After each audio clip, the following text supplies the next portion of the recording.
Vous allez bien ce soir? Oui? Je suis content d'être là avec vous pour cette soirée. Et avant de commencer, là, je vais déjà donner un avertissement à notre frère le pianiste, que peut-être tout à l'heure, je vais peut-être te demander de revenir là, avant la fin de la réunion. Quand je te ferai un petit signe, tu pourras revenir. On commençait à avoir un bon temps juste à la toute fin aussi là, du temps des chants. On commençait à entrer dans un temps où est-ce que... Vous savez, des fois, on prend un temps avec Dieu et à force de creuser dans sa présence, mais il commence à se manifester. Il y en a qui veulent de l'instantané, mais ce n'est pas toujours comme ça que ça fonctionne. Parfois, c'est pour ça, des fois, le leader de louange est là, il encourage. Il y en a qui ont les yeux ouverts, puis ils regardent les mouches, puis il y en a d'autres qui sont là, ils pleurent à genoux. C'est parce qu'ils ont creusé, ils ont cherché Dieu, et Dieu s'est manifesté à lui. Et ce soir, je vais vous prêcher la parole, un message que j'aime beaucoup. Je vais vous parler de Jésus. Amen. Ça va être par la grâce de Dieu un bon temps ensemble. J'ai hâte de voir ce qu'il va faire et ce qu'il va dire à son peuple ce soir. Et on va commencer ensemble. Venez avec moi dans Hébreux chapitre 4. Hébreux 4. Et pendant que vous cherchez, on va commencer en priant ce soir. Père, on veut te remercier pour ta parole. On veut te remercier pour ta présence, Saint-Esprit, parmi nous. Tu es à nos côtés, tu es en nous, tu es sur nous. Tu nous fortifies pour pouvoir accomplir ton œuvre. Et ce soir, je me fie sur toi, Esprit de Dieu, de pouvoir toucher les cœurs, de pouvoir parler à ton peuple ici qui est rassemblé. Et je te demande de rendre Jésus réel plus que jamais auparavant dans nos vies. Jésus, c'est pour toi qu'on vit. Tu nous as tellement aimés. Et ce soir, on veut apprendre à te connaître plus. De tellement différentes facettes, tellement différentes de façons que tu t'es révélé à l'humanité. Et ce soir, on veut juste apprendre à te connaître plus. S'il te plaît, révèle-toi à nous ce soir. Au nom de Jésus, on a prié. Amen. Hébreux 4, à partir du verset 15.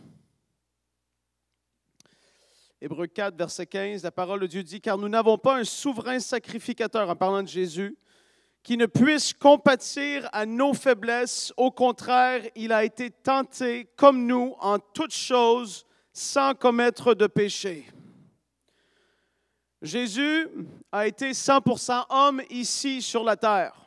En même temps, il était 100% Dieu, mais il a choisi et il a décidé de mettre de côté ce qui faisait de lui Dieu pour pouvoir racheter l'homme parfaitement. Pour pouvoir prendre la place de l'homme, il devait vivre comme l'homme, être 100% homme, être tenté comme chacun de nous, on a pu être tenté dans nos vies. Jésus est 100% homme et il peut savoir et comprendre exactement tout ce que tu traverses. La Bible dit qu'il a été tenté en toutes choses, on vient tout juste de le lire. Et il sait ce que c'est d'être éprouvé, de passer dans un moment de difficulté, dans un moment d'épreuve. Il sait qu'est-ce que c'est.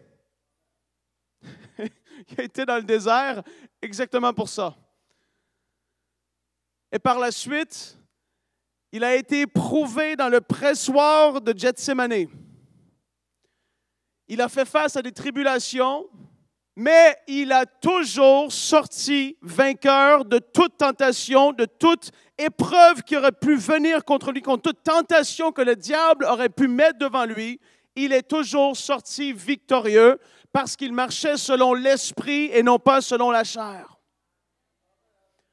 Jésus, 100% homme, mais il est aussi 100% Dieu. Et là, on va aller dans Hébreux, s'il vous plaît. Hébreux, chapitre 1er. Hébreux, chapitre 1. Ça, c'est un passage, j'ai peut-être déjà dit ici en prêchant ici, mais qui a changé ma vie. ça a changé la façon dont j'ai saisi et j'ai compris et connu Dieu le Père. Hébreux chapitre 1, on va lire à partir du verset 1. Après avoir autrefois, à plusieurs reprises et de plusieurs manières, parlé à nos pères par les prophètes. Donc ici, lui qui a écrit la lettre aux Hébreux dit que Dieu a parlé dans le passé par les prophètes. Et donc les gens connaissaient Dieu et entendaient la parole de Dieu au travers de la parole des prophètes. Mais là, au verset 2, ça nous dit, Dieu, dans ces derniers temps, nous a parlé par le Fils. Ça change complètement la chose. Il y en a beaucoup qui connaissent Jésus intellectuellement, qui vont dire, je crois en Dieu, mais ils s'imaginent une espèce de monsieur assis sur un trône, impersonnel. Ils ne connaissent pas forcément qui il est, son caractère, sa nature, comment il voudrait se manifester. Pour tellement de gens, Dieu, c'est Dieu, mais c'est tellement flou. C'est la réalité. Beaucoup de personnes vont dire, je crois en Dieu, mais comment est-ce qu'il est Dieu? Les gens ne savent pas comment mettre des mots sur Dieu. Mais là, tu regardes, ça nous dit, dans ces derniers temps, il nous a parlé par le Fils qu'il a établi héritier de toutes choses, par lequel il a aussi créé le monde. Et là, regardez. Et qui, étant le reflet de sa gloire et l'empreinte de sa personne, et soutenant toutes choses par sa parole puissante, a fait la purification des péchés, etc. Et qui, étant le reflet de sa gloire et l'empreinte de sa personne. Comment est-ce qu'il y en a qui savent qu'une empreinte de Frank Poulin sur la terre, il n'y en a seulement qu'une? Il n'y en a pas d'autre qui existe. Mon empreinte, c'est mon empreinte. L'empreinte de Dieu, c'est Jésus le Fils. Tu veux connaître le Père, tu regardes au Fils. Il est le reflet de sa gloire. Pour beaucoup de monde, ça fait comme, il y a comme un voile qui tombe, il dit, wow! Quand je lis Jésus dans les évangiles, je peux connaître le Père au travers de Jésus. Je vous le dis, c'est tellement flou pour tellement de gens quand j'en parle avec des chrétiens aussi. Ils prient au Père, mais c'est comme si c'est ça, c'est un peu inatteignable, ils ne savent pas comment le percevoir. Mais quand tu regardes à Jésus, tu comprends la nature, l'amour, le cœur du Père. Jésus 100% homme, mais en même temps, Jésus 100% Dieu.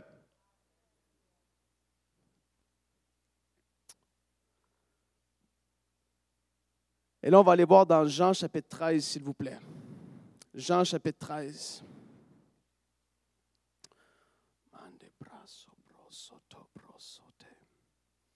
Merci Seigneur. Merci pour ce que tu veux faire ce soir.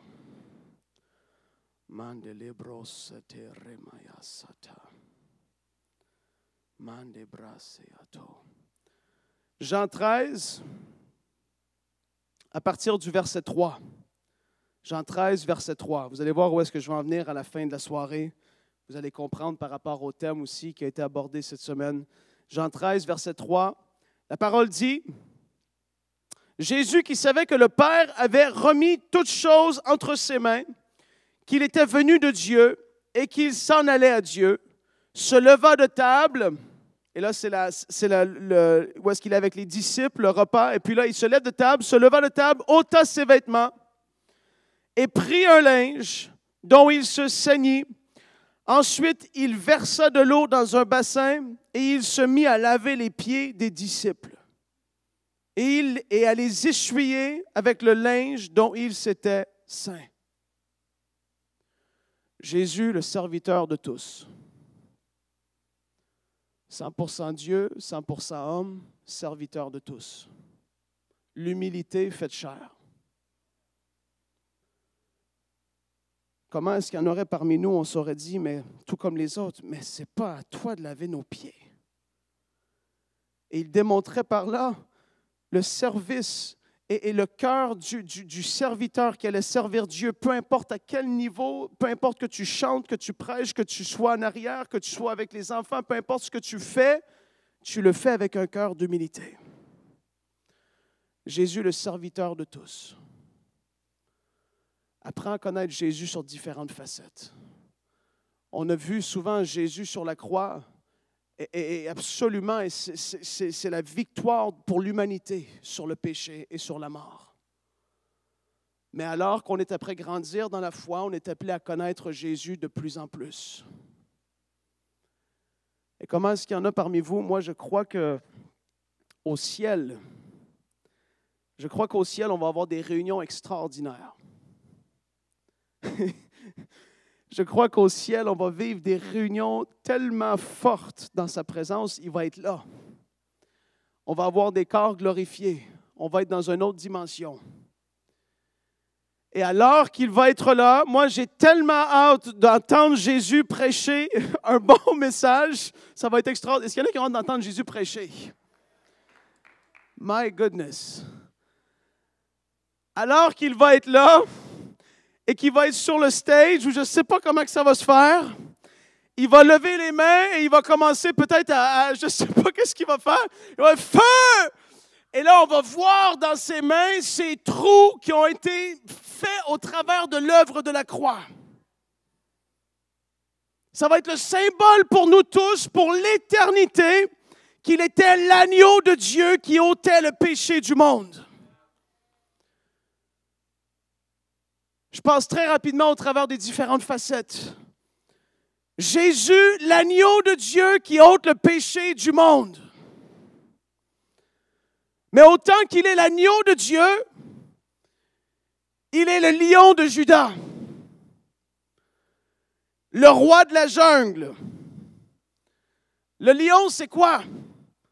C'est le symbole du roi de la jungle, du plus fort de tout.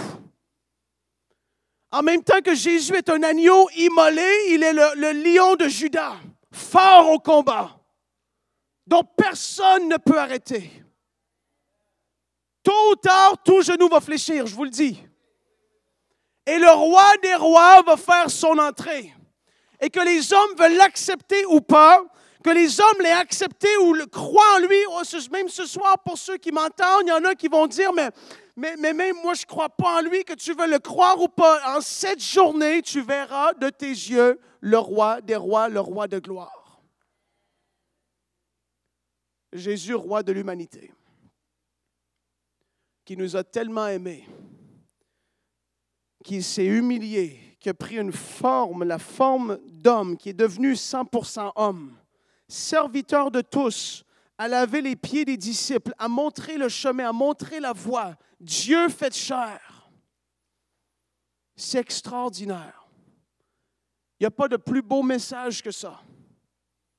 Il n'y a personne comme lui. Et il est entièrement et complètement digne de notre adoration. Dans le ciel, il y a quelque chose qui se passe. En ce moment même, il y a une adoration qui est continuellement portée vers Dieu le Père et vers Jésus.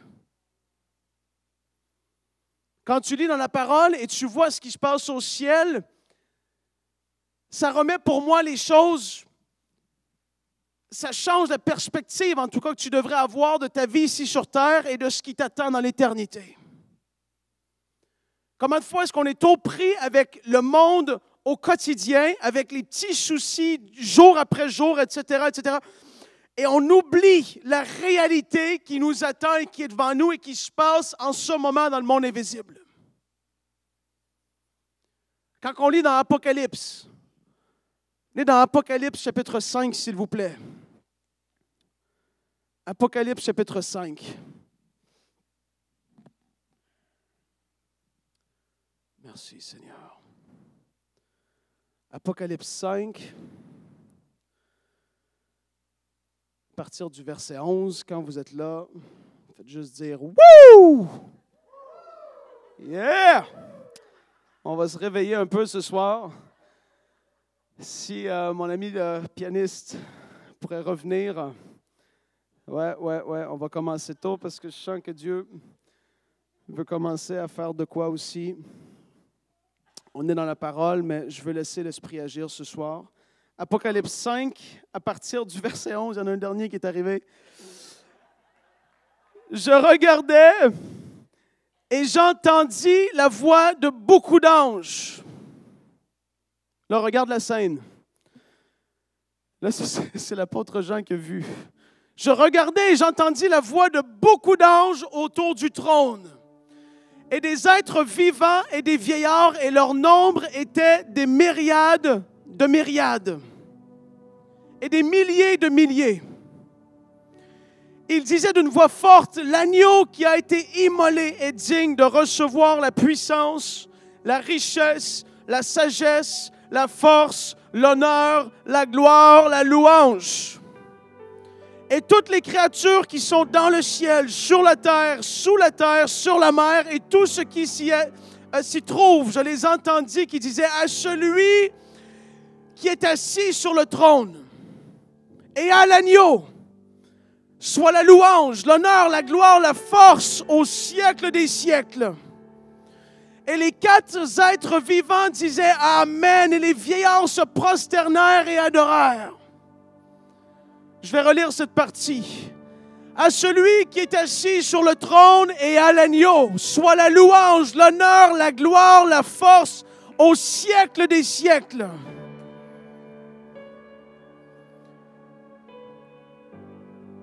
Pour l'éternité, on va être avec lui. Juste un petit peu moins fort au piano, s'il vous plaît. Juste un peu moins fort.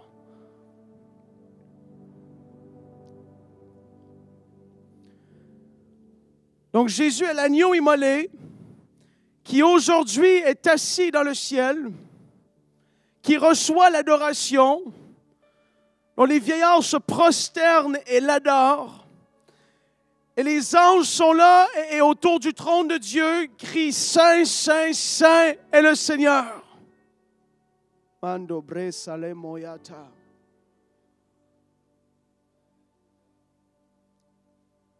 Le monde bro sendeaso. Son de bro somalamaya son de brabaya soto. On peut juste fermer les yeux en ce moment, juste prier un petit peu dans l'esprit, tout doucement à votre place. Faites juste prier en langue. Son de bro seman de broso. Le monde bro c'était mare babaya se de breso mondo bro sote tele maya so.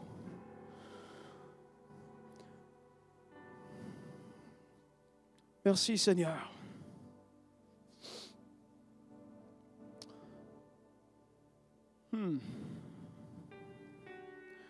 Sonde monde bro se amaya. Sende amaya nde se yondoya. Sende nde o somonde yende ye. Remamo se de bro sayara mande yaso. Car ma parole est sainte. Car ma parole est sainte. Elle est ta nourriture. Pourquoi penses-tu vivre sans ma nourriture? Dévore ma parole, mange ma parole.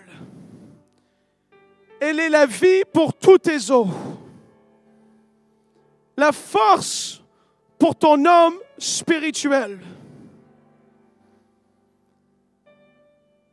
Elle est remplie de révélations pour ta vie. Car oui, je veux ouvrir tes yeux sur une nouvelle dimension. Tu as longtemps été comme dans les carrés de sable, comme un enfant. Mais je veux t'amener beaucoup plus loin dans ma parole. Je veux prendre ta main comme un père prend la main de son enfant et l'amène à maturer et à grandir dans les voies qui sont là tracées devant lui. Ne mets pas ma parole de côté. Que mon peuple soit un peuple qui soit rassasié de ma parole.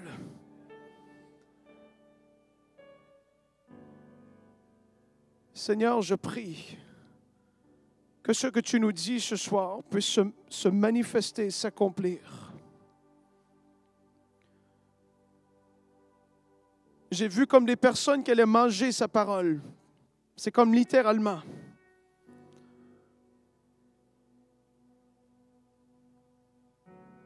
Seigneur, s'il te plaît, ouvre les yeux de mes frères et de mes sœurs. Que leur foi soit fortifiée. Que les promesses que tu as décrites dans ta parole, qu'on puisse les vivre beaucoup plus. Que ta parole soit réma, devienne révélation pour nous en nos cœurs. Qu'on puisse se tenir sur elle fortement. Les deux pieds ancrés, plantés sur ta parole. Afin que lorsque les vents vont venir, qu'on puisse ne pas bouger, pas fléchir. Fortifie quelqu'un ce soir par ton esprit.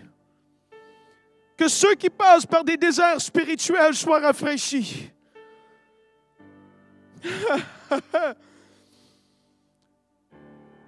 Que ceux qui avaient baissé les bras dans le combat, qu'ils puissent être fortifiés, relevés.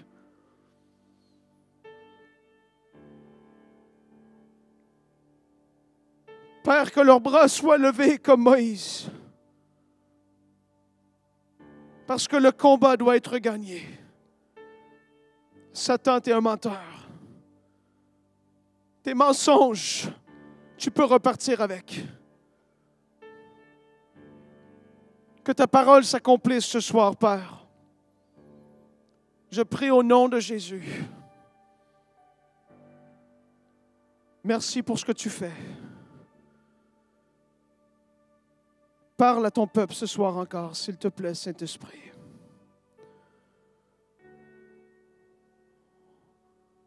Loin de nous le fait de rester des enfants spirituels. Loin de nous de rester au biberon. Merci Jésus, tu mérites l'adoration. Autant que Jésus est digne d'adoration, autant qu'il a aimé l'humanité, autant qu'il s'est livré pour le monde entier, comme nous dit Jean 3,16, car Dieu a tant aimé le monde qu'il a donné son Fils unique, afin que quiconque croit en lui ne périsse point, mais qu'il ait la vie éternelle. Personne n'a ôté la vie de Jésus. Jésus a donné sa vie. Jésus s'est livré lui-même. Alors qu'ils étaient venus le chercher à Gethsémane avec Judas qui était là, qui avait trahi Jésus. La cohorte et les soldats romains sont arrivés. Et Judas est venu embrasser Jésus pour désigner qui il était. La question lui a été posée. Es-tu celui-là?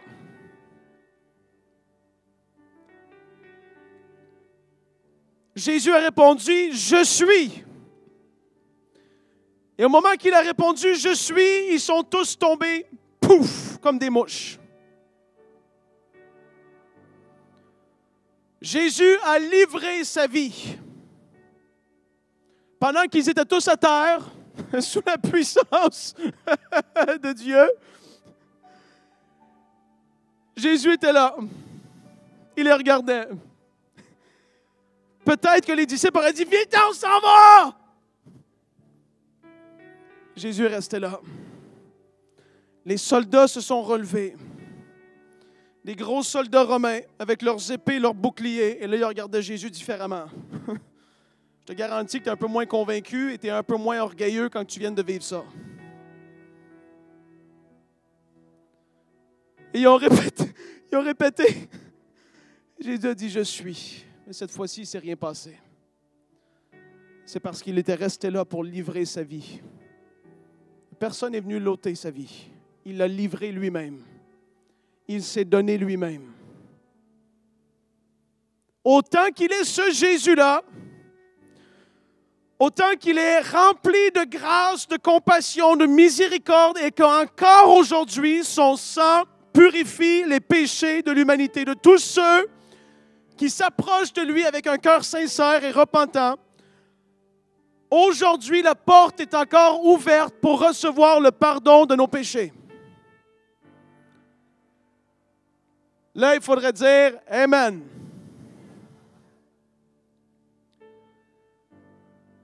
Jésus est celui-là qui est assis sur le trône. Mais bientôt, il va être le juste juge. Et là, je te garantis que tu ne voudras pas être sur le mauvais côté de son mauvais bord. Regardez ce que dit la parole dans Acte 10. Acte 10, à partir du verset 42.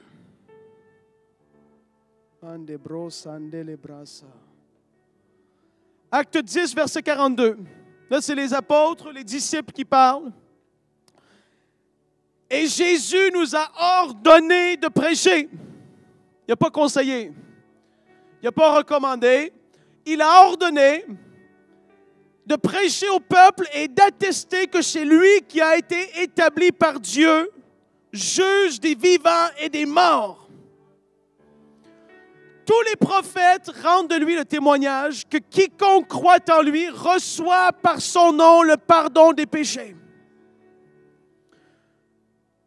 Donc, en tant que prêcheur, je suis ordonné encore aujourd'hui, 2000 ans plus tard, de prêcher que Dieu a établi Jésus comme juge des vivants et des morts. Et en cette journée-là, un jour va venir où tout être humain va faire face à Jésus, le juste juge.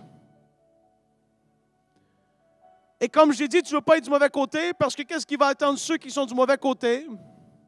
Mes amis, je vous le garantis, tu ne voudras pas être là.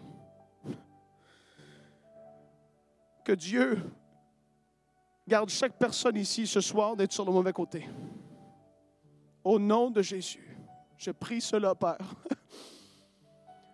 Parce que ça va être les temps de feu et de soufre qui va attendre tous ceux qui passeront devant Jésus, le juste juge, n'étant pas été pardonnés. Et il y a une histoire que j'ai entendue qui m'a tellement parlé. Et en fait, deux histoires. Il y a un prêcheur qui racontait comment un de ses oncles avait été frappé d'un cancer phase 4, qui avait des tumeurs partout sur son corps et qui était sur son lit de mort. Et ce prêcheur qui raconte l'histoire, ses parents sont sauvés, son frère est sauvé, la femme de ce monsieur était sauvée, avait accepté Jésus dans sa vie. Et ce monsieur avait dit, « Je suis né catholique, je vais mourir catholique. » Là, ça tombe que c'est catholique, ça l'aurait été bouddhiste, ça l'aurait été musulman, ça l'aurait été, j'en ai rien à faire, telle dénomination. Il aurait pu dire, « Je suis né grec orthodoxe. » Personne. La dénomination que les gens peuvent mettre leur confiance en sauve personne. Aucun pasteur, prêcheur peut sauver qui que ce soit. Que tu appartiennes à telle église ou telle église, ce qui fait que tu es sauvé, c'est ta foi en Jésus et ce qu'il a fait pour toi. Et cet homme était là et il refusait Jésus. Il est sur le bord de mourir. Et sa propre femme lui dit, « Accepte Jésus! » Il tournait la tête. Le frère de cet homme est arrivé et a dit, « Mais écoute, on veut te parler. Je ne veux pas entendre parler de ton Jésus. » Qu'est-ce que tu veux faire? Le neveu de cet homme, qui est le prêcheur que je vous parle, était dans une autre ville aux États-Unis. Sa mère lui a appelé et dit, « Ton oncle, il va mourir, il est sur le point de mourir, fais quelque chose. » La seule chose qu'il pouvait faire, c'est qu'il a écrit une lettre de 4 pages. Il a déversé son cœur pour son oncle, expliqué le message du salut pour son oncle, l'a envoyé overnight pour que ça arrive le lendemain matin. La femme du monsieur arrive avec la lettre et dit « Hey, ton neveu t'a écrit une lettre, je ne veux pas l'entendre. » Tu vois, quand tu es rendu là, il y en a qui sont comme ça. Hein? Savez-vous que même après le millénium, Satan va être relâché une dernière fois sur la terre. Et il va en avoir qui vont se rebeller contre Jésus, l'ayant vu de leurs propres yeux régner sur terre. Mais comment c'est possible? Il y en a qui sont comme ça. Je ne peux pas expliquer tout ça. Ça me dépasse, ça passe par-dessus ma tête, c'est trop. Et cet homme, longue histoire courte, était sur le point de mourir. Là, c'était à quelques heures. Une infirmière est arrivée parce qu'il était dans sa chambre. Et cet homme était là. Il était sur le point d'expirer son dernier souffle. Et sa famille l'a vu. Il était couché sur son lit. Et quand il a fait son dernier souffle, il a commencé à grimacer, à frapper dans l'air, à essayer de donner des coups de pied. Il a crié « L'infirmière a dit à sa famille, cet homme-là ne connaissait pas Jésus, hein? Sa famille a dit non. L'infirmière ne connaissait pas. Elle a dit, j'ai vu des centaines de morts dans ma vie. Des centaines de personnes qui sont parties sur cette terre. Elle a dit, je vois qui connaît Jésus et qui ne le connaît pas. Moi, je n'ai pas vu des centaines de gens mourir. Mais je sais que quand une personne meurt, dans le monde invisible, quelque chose se passe. Que ce soit des démons qui viennent te chercher, ou que ce soit des anges qui viennent t'escorter, il y a quelque chose qui se passe. Et donc, Jésus va devoir juger chaque personne qui a marché sur cette terre, cet homme y compris. Et cet homme, quand ses yeux se sont fermés, a vu le monde invisible et a vu la réalité du monde spirituel. Mais d'un autre côté, et là, ça c'est la bonne nouvelle. J'ai entendu l'histoire de, toi tu le connais justement, pas Rex Humbard. Un prêcheur aux États-Unis qui a vraiment été dans les débuts de la télévision dans les années 50. Un grand homme de Dieu qui est mort à près de 90 ans. Il est venu au Québec aussi, tu es allé le voir, hein? Et lui était sur son lit de mort. Et c'est son fils qui a raconté l'histoire, son fils aussi aujourd'hui qui connaît le Seigneur. Son père, Rex Humbard, était dans son lit, prenait des médicaments, il était dans sa maison, le médecin venait le voir. Et puis un jour, le médecin est venu, donnait ses médicaments. Et un soir, Rex était dans sa chambre. Et là, Jésus est rentré dans la pièce. Comment est-ce qu'il y en a qui croient ici que Jésus puisse montrer à des gens? Moi, ça ne me fait pas peur une seconde. Jésus est revenu après d'être mort. Il s'y est apparu aux disciples et il est apparu aux hommes en général pendant plus de 40 jours. Jésus, il fait ce qu'il veut, où ce qu'il veut, quand ça lui tente, à qui que ce soit. Et je te garantis qu'il te connaît et qu'il me connaît. Si tu as fait la paix avec lui ou non, il te connaît et il me connaît. Et il est rentré dans sa chambre. Et Rex était mourant. Il a dit, Rex, on est prêt à te recevoir. Les anges sont prêts, moi je suis prêt, on est prêt à te recevoir. Quand tu viendras, on est prêt. Le médecin il est revenu le lendemain, il a voulu donner le médicament. Il a fermé ses dents. Non! Je ne veux pas! Il avait envie de partir. Quand tu vois Jésus, tu es rendu à 90 ans, tu as servi toute ta vie, tu as persévéré dans la foi. Malgré les épreuves et les tribulations et les difficultés et tout ce qui peut arriver. Je veux tellement pas regretter ma vie sur terre ici. Comment est-ce qu'il y en a parmi vous, vous savez qu'on a une fois à vivre sur terre pour impacter le monde pour Dieu? C'est pas quand tu vas être au ciel que tu pourras impacter le monde. Un homme a dit que tu sois dans le ciel ou que tu sois en enfer, le diable est content, il t'a plus dans ses pattes. Parce que c'est sur terre que tu énerves le royaume des ténèbres.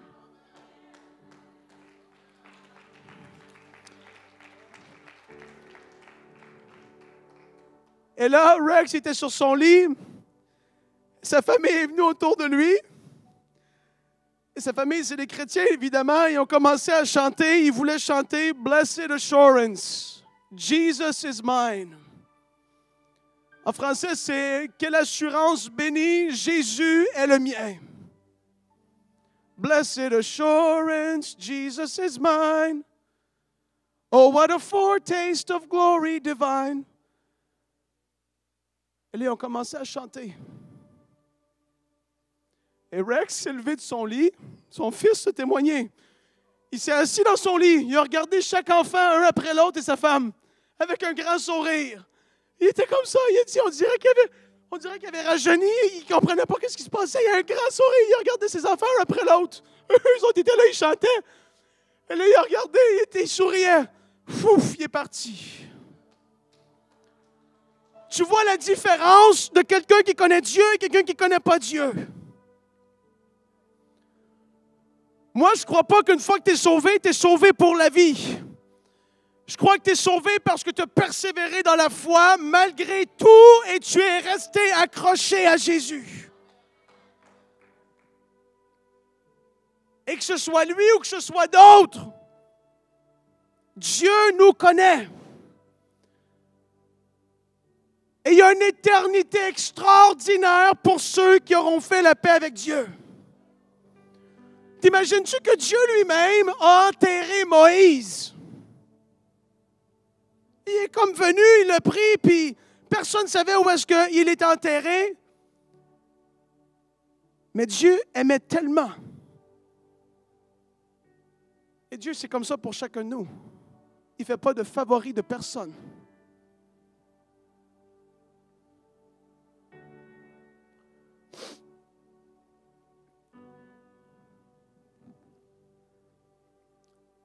Merci Jésus. Merci Jésus.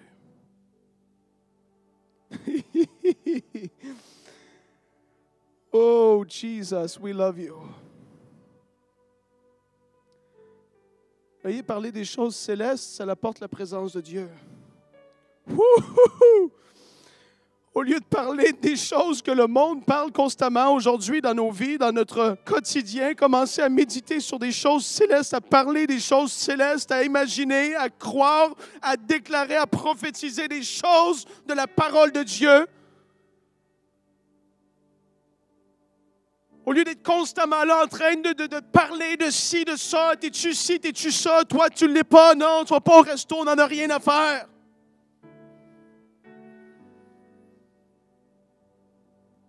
Il y a quelque chose de plus que ça. Il y a la persévérance dans la foi, dans ta vie de piété, dans ta vie de consécration. Il y a le fait d'être dévoué tout entier pour Dieu malgré ce qu'on vit. Croyez-vous pas que les disciples du premier siècle avaient à faire face à des épreuves? C'était pas le COVID. C'était la persécution au point où est-ce que si tu te faisais baptiser d'eau et les Romains le savaient, tu te faisais tuer. C'était comme ça. Il y avait un décret qui avait été fait par les empereurs romains. Et malgré ça, ils étaient tout entiers pour Dieu. Ils devaient parler et réfléchir, oui, à des choses comme ça quand ils étaient seuls le soir ensemble. Quand ils prenaient le repas du Seigneur, ce n'était pas une espèce de cérémonie. C'était quelque chose qui montrait à ceux qui les voyaient, qu'ils soient dans un champ, qu'ils soient dans la rue, qu'ils soient dans une maison. Ils démontraient par le repas du Seigneur qu'ils appartenaient à lui. Ils montraient au monde invisible et visible qu'ils étaient les enfants de Dieu et qu'ils croient en lui et en son retour. Seigneur, aide-nous. Seigneur, aide-nous. 2 Timothée, chapitre 4. Merci, Seigneur.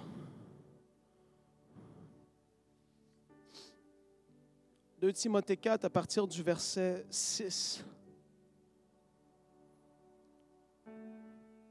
Pour ma part, en effet, je suis déjà comme sacrifié, et le moment de mon départ approche. Mais là, on voit, il y a trois expressions que l'apôtre Paul utilise. J'ai combattu le bon combat. Il y a un combat qui doit être livré. Il y a une expression, une façon de dire qui se dit que même un boxeur, s'il pense être le plus fort du monde, on verra une fois qu'il est dans le ring, qu'est-ce qu'il vaut. Ouh!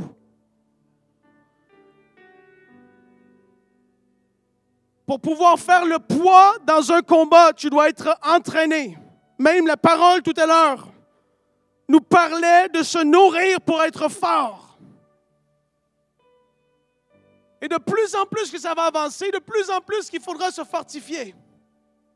Peu importe ce qui nous attend, dans 2 ans, 4 ans, 5 ans, 8 ans, 10 ans, si le Seigneur tarde. Il va devoir être fort. Le peuple de Dieu doit se fortifier parce qu'il y a un combat à livrer. Paul il dit qu'il a combattu le bon combat. Pas n'importe lequel. Il y en a qui malheureusement passent à côté de leur appel en étant dans un combat, dans des choses qui ne sont pas réservées à eux. Notre combat, c'est celui de la foi.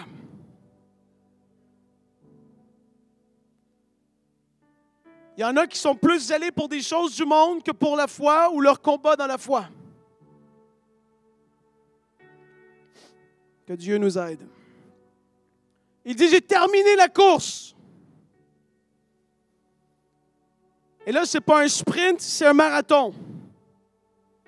Tu dois faire d'être stable, constant à ton affaire. Quand je vois des coureurs marathon, je vois des hommes qui sont maigres comme un cure-dent.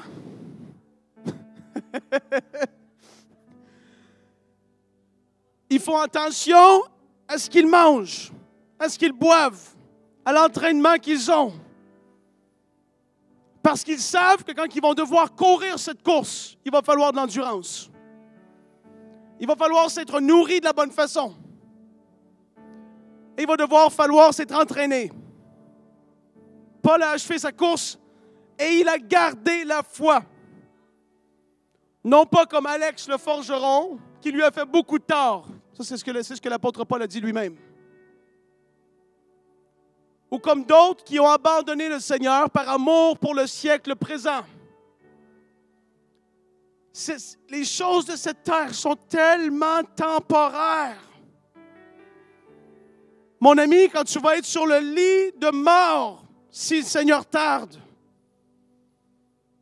je te garantis que tu n'auras pas tous tes biens matériels, financiers, ton compte de banque qui va être là à côté de toi, prêt à partir avec toi de l'autre côté. Les gens vivent trop pour le monde. Dieu veut nous bénir. Mais souvent, les hommes veulent aller plus vite, veulent avoir, alors que Dieu, forcément, ce n'était pas dans cette saison-ci qu'il voulait qu'ils aient telle ou telle chose. Et on travaille, on fait de l'overtime pour pouvoir avoir plus de choses et on a moins de temps que la famille, moins de temps avec Dieu, moins de temps avec les gens autour de nous qui peuvent nous amener plus haut. C'est la vérité. Amen.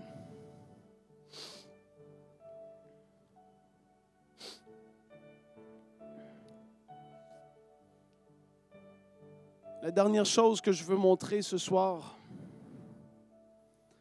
de Jésus, c'est Jésus, le médiateur. Donc, on l'a vu vite. 100% Dieu, 100% homme, serviteur de tous, agneau de Dieu qui ôte le péché, agneau immolé, lion de Juda. On l'a vu, comme j'ai dit, roi des rois. On le vit digne d'adoration qui est au ciel aujourd'hui. Le juge à venir, juge de tous les hommes. Et on le sait que qu'est-ce qui attend chacun de nous, tôt ou tard, une chose est garantie, c'est qu'on va traverser de l'autre bord. Du bon ou du mauvais côté. Et là, il y a Jésus, le médiateur, qui nous est présenté dans 1 Timothée, chapitre 2 et le verset 5. Car il y a un seul Dieu et aussi un seul médiateur entre Dieu et les hommes, Jésus-Christ homme. Un médiateur, c'est celui qui réconcilie deux parties qui sont en chicane. Quand il y a un couple qui se divorce, il va y avoir un médiateur parce que l'homme et la femme ne peuvent plus se parler, ils n'arrivent pas à s'entendre, il doit y avoir un médiateur. L'humanité avait été séparée d'avec Dieu par le péché. J'ai été séparé d'aplomb d'avec Dieu. J'étais mort spirituellement, mais Jésus est venu pour que je puisse être réconcilié et recevoir la vie spirituelle. Donc Jésus, en mourant sur la croix, l'agneau de Dieu, est devenu médiateur pour les hommes vis-à-vis de Dieu.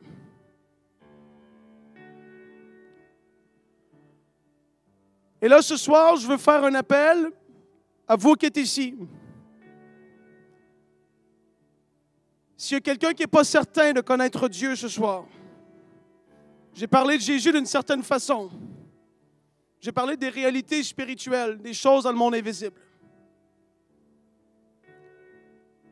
S'il y a quelqu'un ce soir qui veut accepter Jésus dans sa vie, qui veut faire la paix avec Dieu, qui veut vivre ce que j'ai vécu personnellement et des millions d'autres personnes sur la surface de la terre, je vais inviter à ce que tout le monde puisse fermer les yeux en ce moment, s'il vous plaît.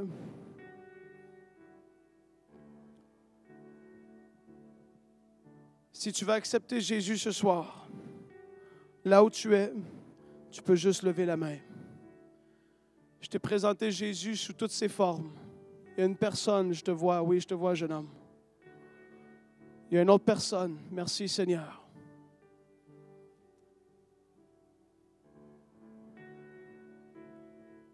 Il y a une autre personne, je te vois, oui.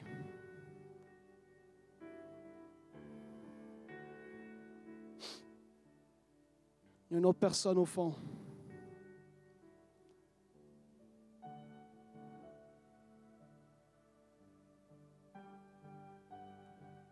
Et je veux faire un autre appel. Gardez la main levée, vous qui l'avez levée, s'il vous plaît. Gardez la main levée. Il n'y a pas de honte à avoir.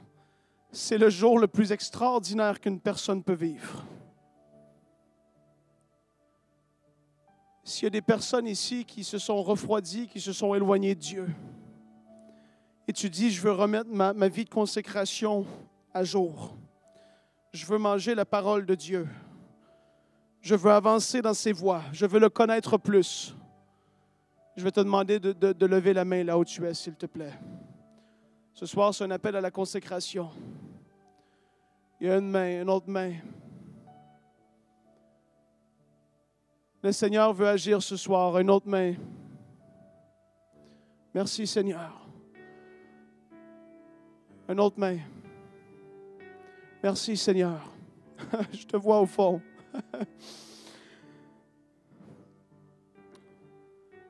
Merci, Seigneur. On peut se lever tous ensemble, s'il vous plaît. Vous savez, le Seigneur vous voit là où vous êtes.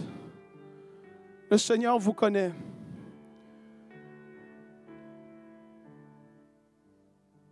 Et ce qu'il veut faire dans ta vie, c'est quelque chose de complètement différent si tu veux juste laisser la garde tomber. Regardez-moi ici. Beaucoup de personnes ont élevé une garde dans leur vie où est-ce que Dieu n'a pas accès à pouvoir façonner comme il voudrait. par peur de qu'est-ce que le monde va dire, par peur que je n'ai pas envie de perdre cette chose, mais cette chose aujourd'hui dans ta vie est une chose qui peut t'amener demain très, très loin de Dieu. Le diable commence tout comme la drogue fonctionne, avec une petite chose, puis après ça, tu t'enfonces de plus en plus.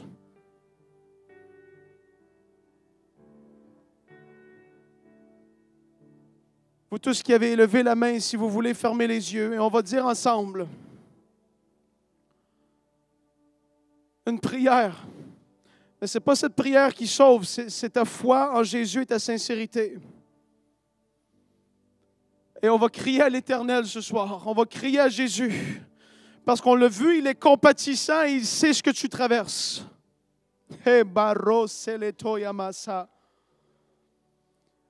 Faites juste, et tout le monde peut le dire ensemble, s'il vous plaît, on peut aider chaque personne ici. Faites juste dire, Jésus, je viens à toi.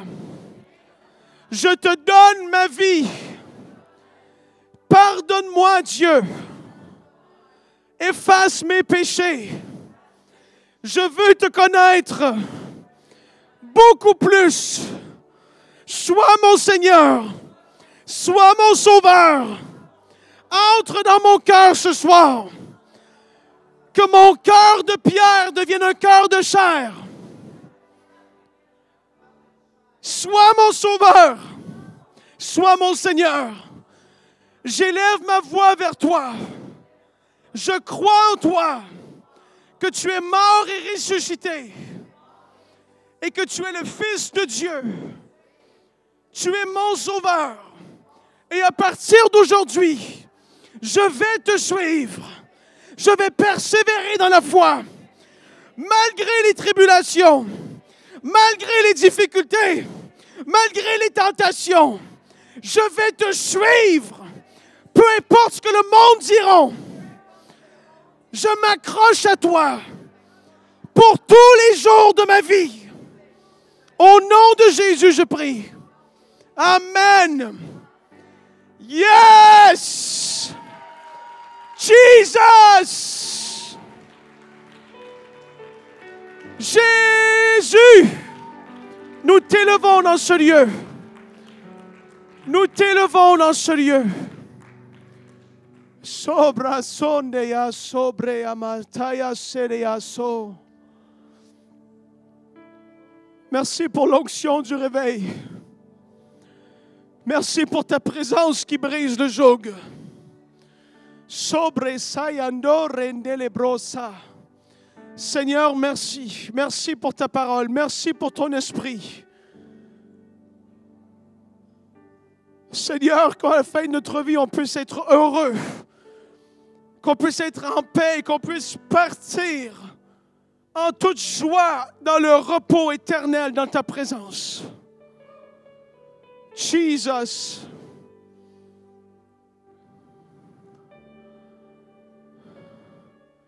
Merci Jésus. Faites juste commencer à remercier Jésus à votre place.